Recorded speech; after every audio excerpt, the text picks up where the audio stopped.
Vreau să te întreb ce înseamnă un absces dentar. E o formă particulară, să zic, de parodontită, da? Deci de inflamație în periapex, adică la capătul rădăcinii. De fapt, ce se întâmplă? Da? Deci fiind infecția în interiorul dintre, fiind bacteriile alea care tot vor să vină pe capătul rădăcinii, da?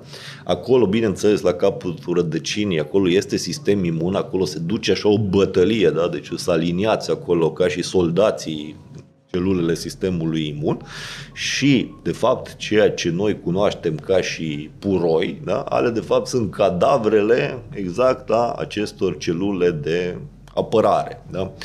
Și deci în lupta aia crâncen acolo, aia se formează acest puroi. Acum, abscesul ăla poate să fie difuz, adică acolo în os, sau când osul nu e așa de gros și așa, atunci și se perforează deja prin os, ajunge sub mucoasă, da? Deci în obraz și apare ca și o umflătură care e cu puroi.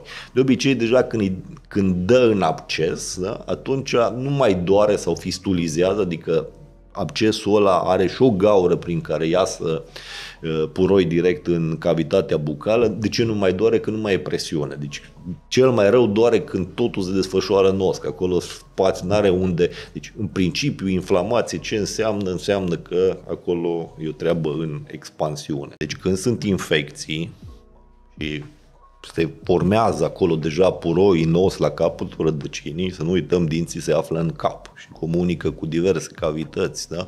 Și alea pot să se ducă mai departe. Deci nu vreau să vorbesc de lucruri sfinte, dar pot să creeze mari probleme, adică chiar uneori de la abscese dentare de la astea pot să-ți pună netratate, îți pot pune viața în pericol. Da?